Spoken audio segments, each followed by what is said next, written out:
a CIA-trained intel operative and senior fellow at the London Center for Policy Research. And he joins me now. Good evening, Colonel. Great to see you. Explosive news. Absolutely. This happened this morning. You were on Fox and Friends talking about it. Sure. Some information and news has developed throughout the day. Confirming what we said earlier, right? Absolutely, confirming what you said this morning on the Fox News channel. So tell us where we stand now. Well, we stand exactly where you were talking about earlier with your other panelists. And Geraldo, look, I'm sorry, due diligence is not a legal standard for extraordinary use of intelligence resources. It's probable cause. So that's the first mistake. And Kimberly, as you pointed out in the introduction, another campaign, the Clinton campaign, actually had overtly contacts with foreign nations and were actually being looked at for pay to play. So that, to me, is the probable cause you would need to have to actually do the collection. There was no evidence of this in the Trump campaign. And let me be very clear on this.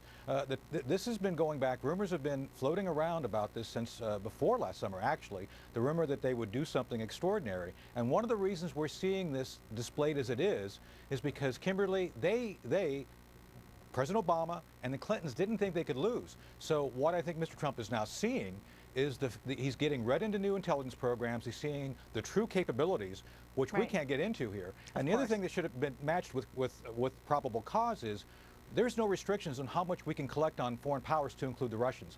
If there were indications through collection against the Russians something was going on, that would serve as probable cause. Clearly, that didn't exist because the FISA court request was turned down in June.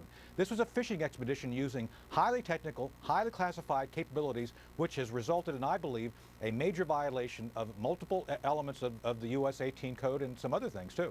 Unbelievable. It seems that they were casting a very wide net. This was turned down before on a prior occasion with the court. So what is it? What was the justification and probable cause that was proffered at the time to be able to grant something like this, especially during such a crucial time in American political history, right before an American election for president, and especially when you had someone in the administration, in the White House, President Obama, who was out actively campaigning, as was the First Lady Michelle Obama, for Hillary Clinton. And then now you have this information coming out with now the Commander-in-Chief, 45th President, saying, wait a second, what was going on here and what possibly could be the justification? Well, I think they lied, to be quite honest. I mean, someone had to lie. Now, let me be very clear on this. I have actually had to go to the White House to brief these sorts of operations. I've been over there because when you get to this level of issue, the president is personally aware of everything going on. So his statement today about this denial was a confirmation.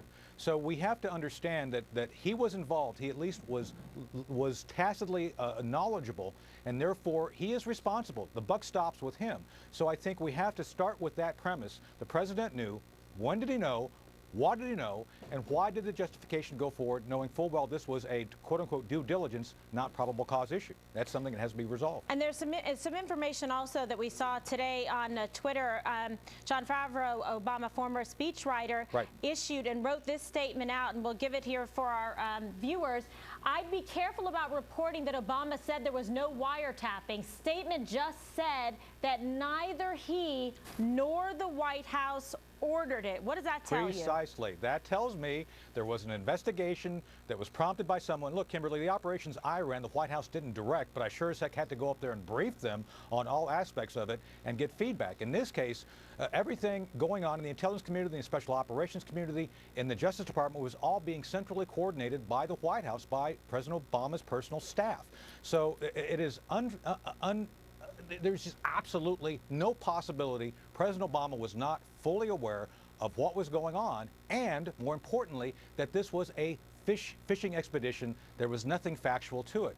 And again, I've said on the network several weeks ago, there's been tripwires laid out. And we both know, we all know, that there has been significant leaks of intelligence information to certain outlets, not you guys, New York Times, Washington Post, MSNBC, NBC, and those leaks came from inside intelligence officers who I would say, I'll go so far to say, is they were probably involved in this very collection that we're now talking about. They leaked it. Unbelievable. It's explosive news tonight, Colonel Shabo.